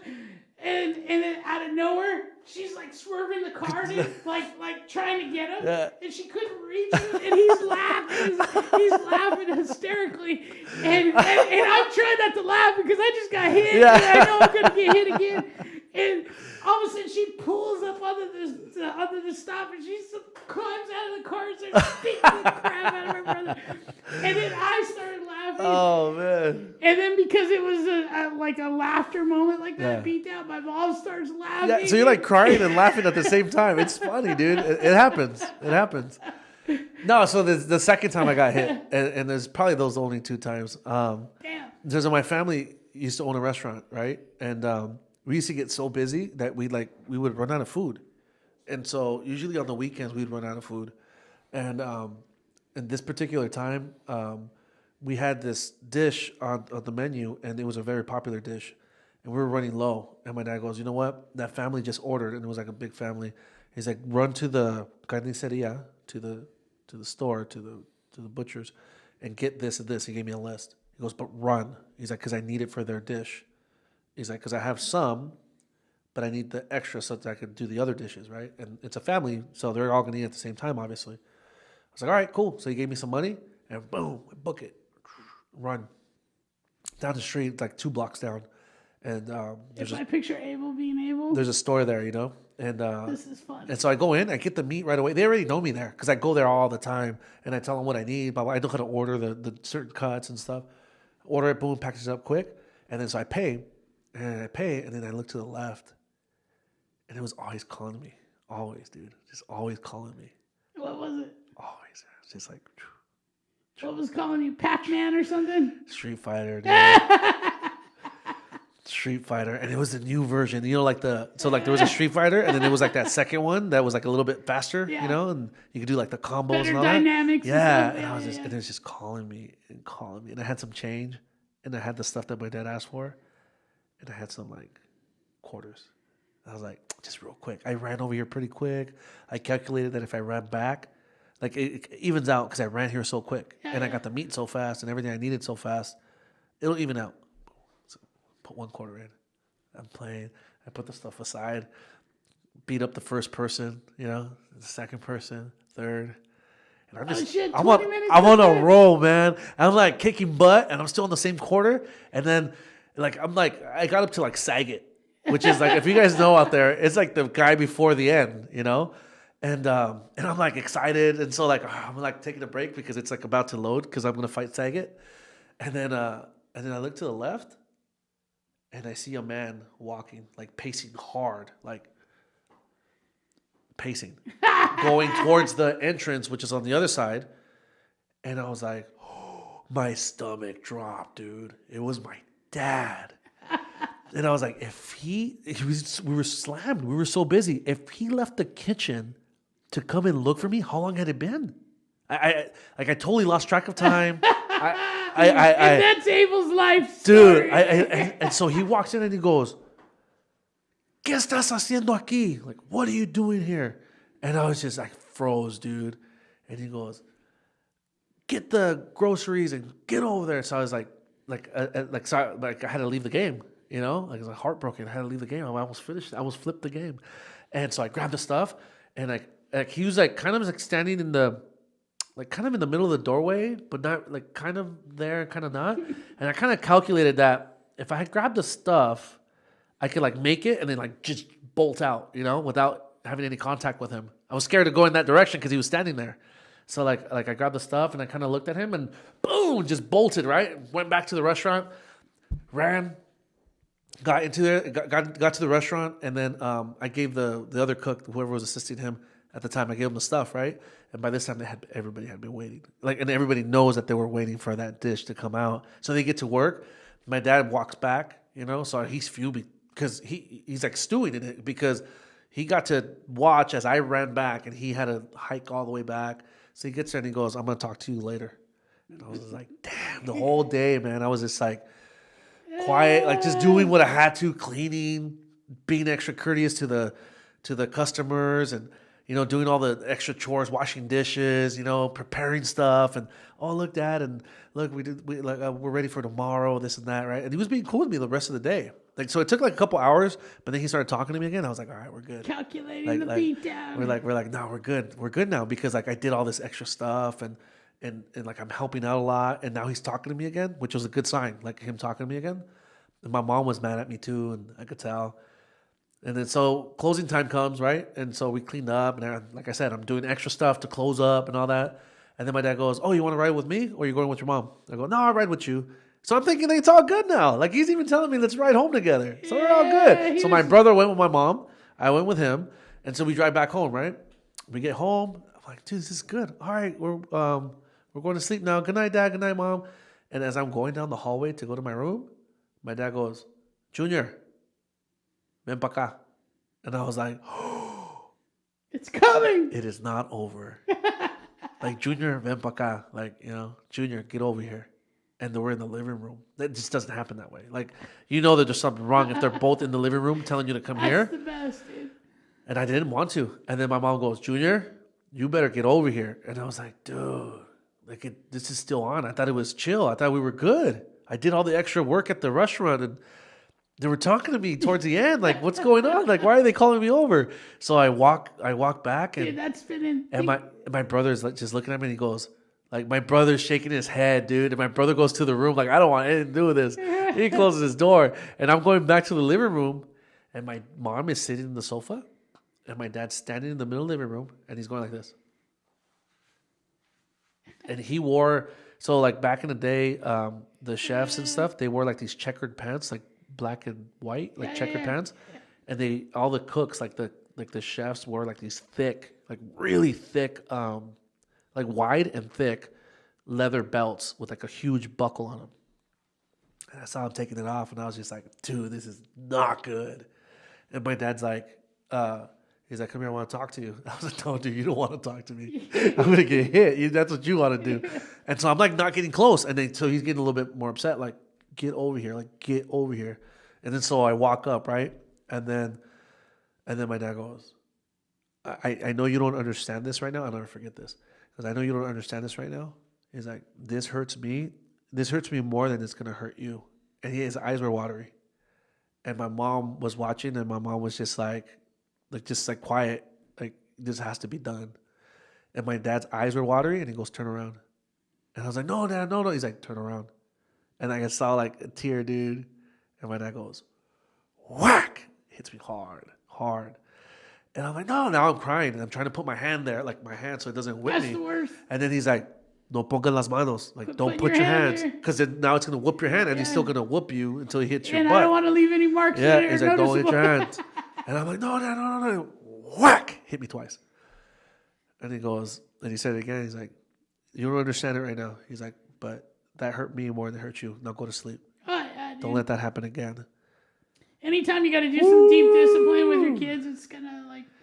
Yeah, man. I slept like a baby. Yeah, I went back. My sleep. brother was there in my room. He had his own room, but he was in my room. And like, obviously, my brother's like, oh, like, I mean, you can't do that. Like, my brother's trying to talk to me, like, you can't do that. Like, we were waiting for you, blah, blah, blah. And he's like, and like, we all have like felt pressure. You weren't coming back. And then so he was just telling me like what happened while I was gone, And yeah, man, never again. Never again. He told me to go to the store. Guess what I do? I bolt, get there, shoot back. He fixed that right away, man. And another thing was too is that I had used money that wasn't mine. So like the quarter, like, you know what I'm saying? Like even better. Well, like the quarter that I used for the video game, it wasn't my money. It was the restaurant's money or my dad's money. I didn't ask for permission to use that money to play. So like there was like multiple things, you know what I mean? Yeah. Multiple infractions, if you will. And I'll never forget that. That's a good one, man. That is a good one. Good hard lesson right there. Yeah, it was a hard lesson, and I know that it sucked for him because I know he didn't want to hit me. Like, now I know. But that's a lesson that you want to learn then and not like later on in life and like really screw up on you. And the very last time he hit me, that's actually 3 times. So 2 times. And the very last time he hit me, it was funny because I was saying something, and I said something like, oh, no, that's payaso. Like, I called my dad a clown. And he goes, what'd you say? In Spanish, ¿qué dijiste? And he went, boom, the back of my head. But we all laughed at that one. But he hit me hard, man. But I shouldn't have called. Like, we don't play around like that. Like, so with my parents are very conservative. We don't play around like I don't call them a clown. Like I don't say like we just don't talk to each other that way. You know what I mean? So when I said that, he goes, "What did you say?" Like, boom! It hit me back of my head. I was a grown man, and so he laughed, and I was like, "Yeah, you're right. I shouldn't have said that." Like I said, my dad never did that. When I got to high school. And I had small man's mentality. I told you, dude, I get angry, and he tried to poke the bear, and get to have discipline with me because now I'm older, I'd be like, I ain't having it. You can't do it when you're older. You have to start it from I ain't having it, dude. Me and him got in fist fights when I was in. The only way I see that you can do it when you're older, like even when we get people that come here, is not try to be an authoritarian. Yeah, like, it's more you have about you have to be a friend and be a person that listens to them and that helps guide them. You can't at that point you can't put like a structure around them to try to straighten them out. It's working with them, and you have to work with them in order for them to figure their stuff out. We had moved back to my parents' house. Yeah, we had moved out and moved back, and saving some money. Hopefully, you can buy a house. All this stuff. And I was 30. And the only thing my mom, you're a kid still to your parents, and I didn't take the trash out or I didn't do something. At 30 years old, dude, I have a wife and kids there and everything. Hey, mom don't care, man. Oh, man, my mom close fist me, punched me so hard, dude. I was like a grown man, and I had like a tear. She punched you in the face? Oh, yeah, dude.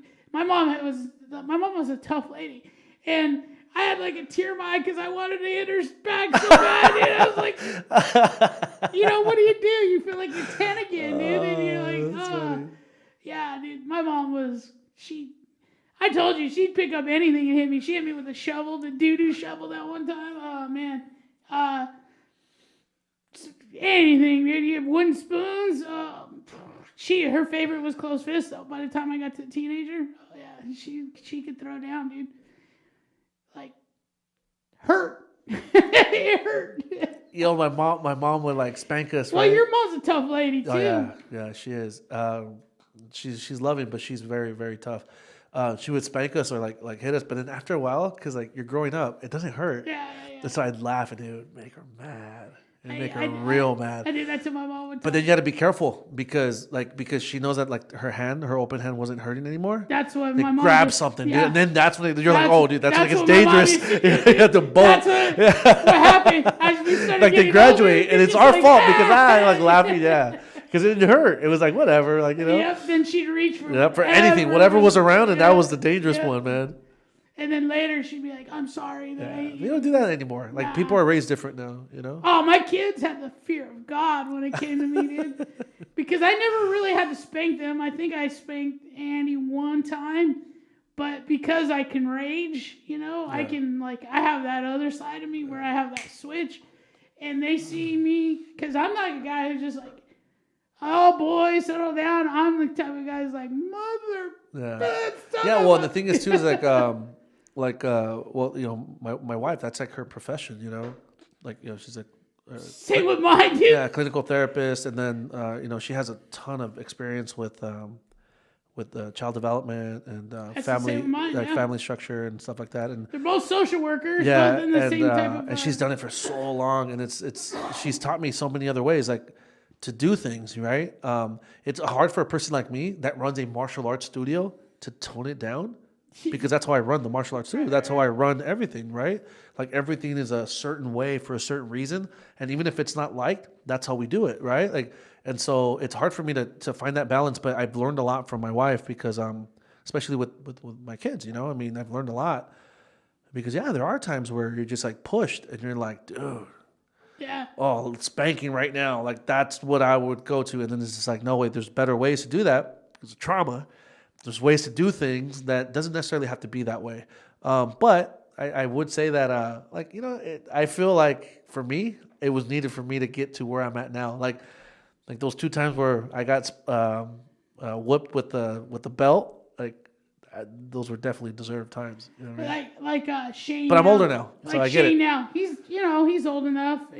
He makes sense sometimes when he talks back. He's old enough to try to have that discussion. Yeah. But I still have that little fire in me. That chip. And I just look at him like, what the frick did you just say? And then all of a sudden he's like, he tones it down. No. Like you can tell he's like, I didn't mean that. And Gabby, then I get the wrath of Gabby, like, he's afraid of you. And I was like, why? I've never touched the kid. I've only lifted my fist. I've never released it.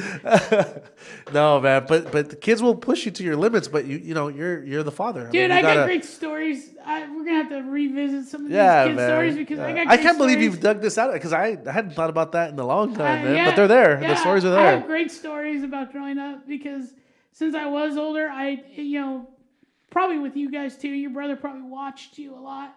I was always brought up. You watch your brother. My brother watched over me all the time.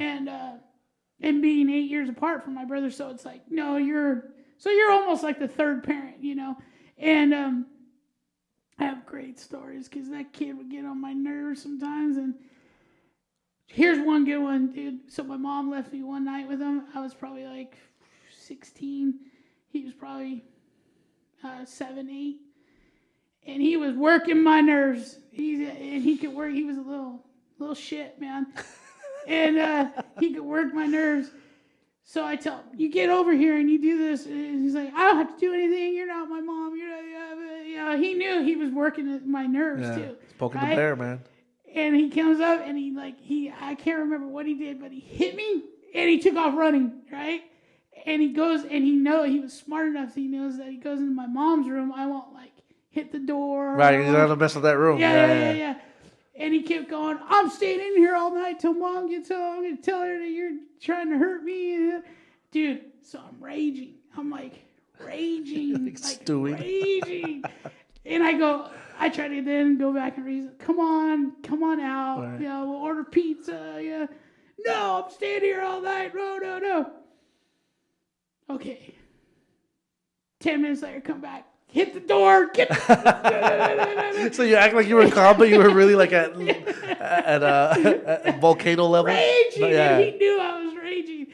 And then finally he's like, you're not going to do anything. Huh? He's laughing so now he's really messing with you. Yeah, he's messing with me. He's on the phone trying to call my grandma Gary's going to hurt me. Dude. So I was like, you know what? I'm already going to get in trouble. At this point. At this point, dude, I was like Jack Nicholson in the freaking Shining, dude. I just went like this. I went, boom! And I put a hole through my mom's door. And all of a sudden he goes, okay, I'm coming out. Dude, I was raging. I was going to go through the door. What happened to the door, though? I put a big hole through the door. So then you got in trouble. I got in trouble. I was going to get in trouble. He's a little crap. And he was going to get me in trouble for, like, messing with him. Yeah, but getting in trouble for messing with him and, like, busting the door. I mean, that's pretty, at least in my household, that was serious, man. No, that was, I was known, like, I kind of raged when I was, like, 16. Holes in the wall and stuff. I had holes in the wall everywhere, dude. Headbutting the walls, and I was just like angry right around that time. Yeah, dude. Yeah. But I pulled him out of the room. I was like, "You're gonna." Yeah, he was so scared and crying. I was like, I knew I'd already done the damage right there. Oh gosh, man. Yeah, I was like the shiny. I was like, you know what? I'm already gonna get in trouble. I'm probably gonna get hit anyways from my mom. Screw it. I'm taking down the door. Yeah, I did. I got in trouble or whatever. Yeah, no, I mean, I got, like, my brother took care of me a lot, man. Like, even, so we're 4 years apart. So, like, when he was in college, like, when I was in my senior year in high school or graduating from high school. Finishing. Yeah, he was finishing. So, there was a lot of times where he let me hang out with, like, the guys and stuff. Oh, that's cool. They'd have, like, college gatherings or parties or whatever. And he lived off campus. And so, like, I knew a whole bunch of college people before I went into college and stuff. And that's cool. So it was really cool. And he always made me a part of their group. Did you go to college? Yeah. I didn't. I went to Cal State Fullerton. You have a degree? And in BS or what? A degree in, yeah. And but he involved me in everything we did, and everything he did, and it was cool. But he was like a second, like, so my parents weren't there. Like, I always felt comfortable because I always knew that, like, he had my back. You know what I mean? The same way. I'm pretty close to my brother, and he even knows, like, to this day, I'll just call my brother if I need somebody. Yeah. Like, He could probably tell you better stories about, like, us, like, when we were out in the PAL. so hey, we gotta have Ozzy in here. Yeah, we have some good stories, man, and through college, and then also some cool stories like after college, like where we've traveled together and stuff, and like some crazy stuff happened to us. And see, that's cool that you guys got to travel together. I thought about that the last time we were talking about that. I was like, that'd have been pretty cool. Like, yeah, one time we had to sleep on the streets. Yeah. And there was a bunch of people, like, it was Pamplona for the running of the Bulls, and everybody's drunk, everybody's partying. And so we wanted to sleep somewhere. There was nothing. Like, it was just. See, that's the difference between I wake up in chicken coops and you're sleeping on the streets of Pamplona. So it's like literally like this, the roads, everything's covered with red wine. It's the San Fermin. Yeah, that's one of my bucket lists is to get to so everybody Spain. dresses in white and then have a red sash. Yeah. But so that's how it starts. Like, during the day, everybody's in white, but at nighttime, everybody's like violet because everybody's like cheering, everybody's getting drunk, and then they go run with the Bulls. So the streets are still cobblestone. They're not like regular streets like out here. They're still like back in the day, the cobblestone, and so they're all wet. And we were walking around trying to find a hostel or a place to stay at, and it just gets so packed. So many people from around the world go that there's nowhere you can stay other than the street. So it was getting late, and we were like, dude, we got to sleep somewhere. And so we try to find like a little area where we can fall asleep, but everybody's partying. So we had those frame backpacks, and we unrolled our. Well, first off, we had to hide the backpacks, and then we unrolled the sleeping bags. And so you go in, and then you want to zip yourself up, right? And so I zip myself up. He zips himself up, and then there's some guys there that are just tossed, and they're like, "Hey, there's no sleeping here. Like this is San Fermin. Like you don't. Nobody sleeps." And they kept on unzipping him. Like, so he was trying to sleep, and then they unzip him. And then he was scared that they were going to steal our stuff, you know? Yeah. So he was just not sleeping. And then me, I was just like snoring, dude. Just like, I didn't care. You know why? Because I knew my brother was going to take care of me. At the time, I was a lot younger. I could have said, like, hey, we'll I'll stay up for a little bit. You stay up for a little bit. And we both sleep. Nah. My brother's got it. So the whole time, they didn't even mess with me. They were messing with him the whole time. They finally left him alone because he said, hey, my brother and I traveled from so far, and tomorrow morning at 6, we're going to run with the Bulls. He's like, that's why we're trying to get some sleep, man. We've been drinking all day, and we hadn't been. But he told them that like we've been drinking all day. We need to get some sleep if we're gonna make it to the running of the bulls at 6 a.m. Oh, all right. Oh, we didn't know you were running with the bulls. And then like they zipped them back. All right, leave them alone. And told the other guys to leave us alone. So we finally got some sleep. But that's because they're like, oh, they're gonna go run, So they're chill, like leave them alone. But I slept well the whole night. And it's funny because we talk about it now, and he's like, yeah, man, like you just like knocked out. You didn't care because I was like, dude, I knew he was gonna take care of me. My older brother. So I got to sleep. That's good. That's older brother stuff right there, man. And then the next day we really were at the Run of the Bulls, but it was cool, man. The whole experience was really cool. Yeah, I want to be in Spain at that time. I don't know if I ever want to run with the bulls, but I want to like experience. Yeah, it's dangerous, dude. Yeah. And it's more dangerous because the people are drunk running. Right. And the cobblestone is all wet with sangria. So the other thing I wanted to go do, this is from the bucket list thing, is I want to go see a real soccer game. So I either want to go to Spain and see Madrid play. Oh, that'd be really cool. Or I want to go to England and see the hooligans in the stands and stuff England, like that. Yeah. England, or England. Ireland or whatever. It's cool when they do their chants and stuff, and like you're part of that. Like the whole stadium is one. Yeah. It's cool, man. I want to experience like a soccer it's game cool, like man. that. You know We what could I do mean? that here at the Rose Bowl. They do every single year. I heard the new LA soccer team is probably the best experience you could have with a live soccer venue in After everything gets a little bit better, we should go. yeah, We'll go. Yeah, We'll check it out. My niece's fiance, he was like, "I'll take you, dude." He goes, because he was a nanny. That's how he met my niece. He was a nanny. They went to school in Spain for the University of Michigan. That's how they met. University of Michigan has a satellite school in Spain, so you can go there. And that's where they met, is in college in Spain. And he was a nanny for like this rich family, and the dad had tickets to Real Madrid. Oh, Real Madrid. Yeah. They're like the biggest team out there, and he's like, I love this, man. He's like, kid's this white kid, blonde hair, white, and speaks full Spanish. Yeah. And it's fun, man. It's really fun. He loved it. Anyways, that's I don't know how I got off. I don't know either. Anyways, but Father's Day. So happy Father's Day to everybody out there. Happy Father's Day to you. For sure. We shared some stories from our fathers and from us being fathers. This was a cool one. This is a good one, right? Yeah, that's what I was hoping that we get some reminisce a little bit and get some family stories out there. Yeah, and there's so many more. Like now that I'm like thinking right now, it's like, oh, dude, I could tell this is so many stories. Dude, I'm a sitcom. So you are. I'm a sitcom, dude. So I have so many things that I have. Some of your stories are pretty unbelievable. Like honestly, you started off with a pretty crazy story. I got unbelievable stories. So we got to save some more for the next one. But sometimes people don't believe me. Like my wife never used to believe me, and then she would hear it from other people and be like, that really "Who happened. the hell did I marry, dude?" She'd be like, Gary did do that. Yeah. Everybody always, like my kids, always, you're full of shit. You didn't do that. I think that like, even all through these stories that we just shared, I think that what we're trying to say is like, we really are trying to be good fathers. And for sure. And we're trying to be good men.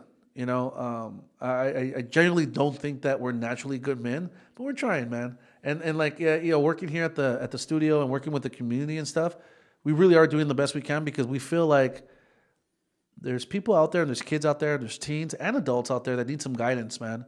And if we can help with that, it makes me feel good that I am doing something. Oh yeah, I mean, I know I needed guidance when I found this. It's one of those things. The universe like put me in this like the crosshairs of this martial arts group in Krav Maga, and I'm there for a reason, dude. And I think I'm like all this universe crap that you filled my head with, dude. I think I'm there for a reason. I think we're doing this for a reason. When I first started, you had asked me like when I started Krav and stuff. One part that I failed to mention was that I was going through a really hard time when I signed up for Krav. I was going through a really hard time in my life. Partying. And it was just like it was a time where I felt like I was spiraling out of control. And what Krav did for me, like I'll never forget. And if I could provide the place, right, in this studio, if I could provide the place and the atmosphere for someone that's going through what like I was going through to straighten out and figure it out, it's worth it, dude. Because I needed the help, and if it wasn't for Krav, and the Kraut family, like who knows where I would have ended up, face down in the ditch, dude, straight up. Similar, you know, Straight up. I was later in my life when I found it, so it was like I needed a change. Yeah. I was definitely angry going down a route that I was like not happy, Yeah. you know, and dude, everything just kind of changed as soon as it happened. Dude, everything, friends, family, even my family structure changed.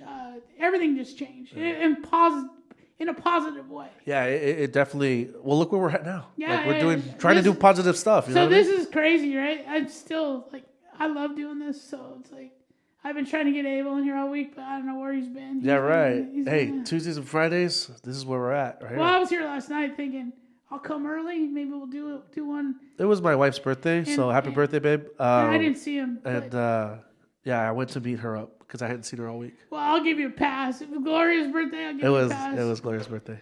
You should be doing stuff all month for her, dude. Yeah, actually, yeah. I'm today. I'm actually right now. I'm gonna drive back to the house, and there's some things that I promised her that I do at the house. That she's been asking me to do for a long time. We talked about this before. And so there's a doorbell, the ring she wants me to put up. She asked me to do that like 6 months ago. So I'm gonna go do that.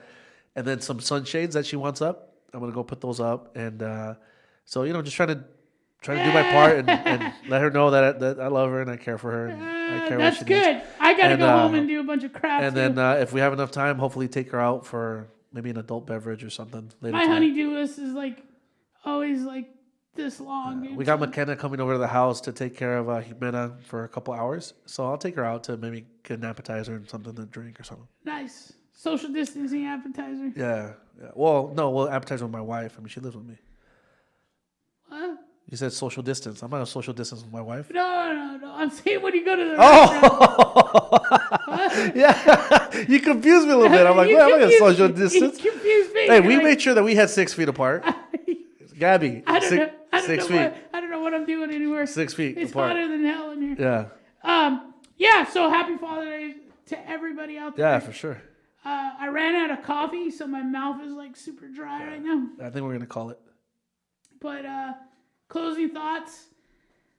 Hey, just be good to everybody out there. Have a safe Father's Day, and if you're lucky enough to still have your father, man, like reach out. Yeah, for sure.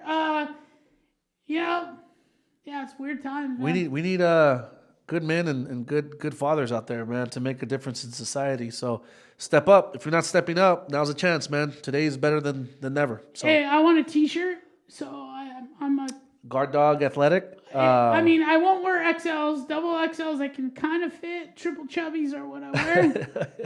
But I need a shirt, Chris. Just saying. That's funny. Yeah, private lessons. Mr. Chris has a hell of a program for the private lessons and stuff.